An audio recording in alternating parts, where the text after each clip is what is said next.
صلاح الدین دەمیرتاش ئەفسەرۆکی پارتیە دیموکراتیکە گێلان هەداپێ بەشداری کەمپینێکە هەڵبژاردنان کرد لە پاریسێژ بۆ بەرفراکردنا بانگەشەی هەڵبژاردنن گشتیین تورکیا کولما حەزیرانێ بڕێوە دەچن.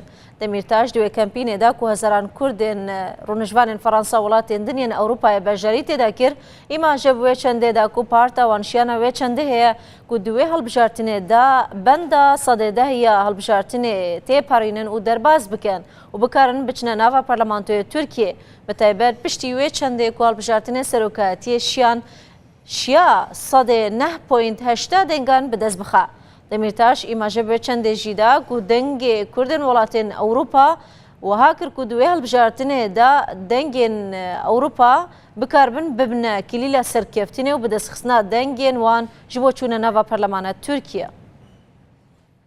Öbür taraftan biz her şeye rağmen %10 barajını aşacağımızı düşünüyoruz. هەرچێک ڕوو بدات ئێمە پێمان وایە دەتوانین لە سەدادا تێیپەڕێنین.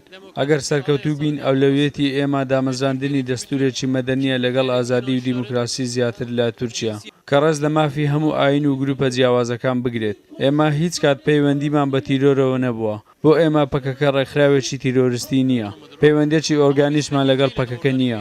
لە ڕاستیدا ئەوەی پەیوەندی لەگەڵ تیرۆر و توندوتیژیدا هەیە ئاک پارتیە بە تایبەتی لەگەڵ داعش. ئەگەر پارتێکی گرێدراو لەگەڵ تیرۆریزمدا هەبێت ئەوە ئاک پارتیە.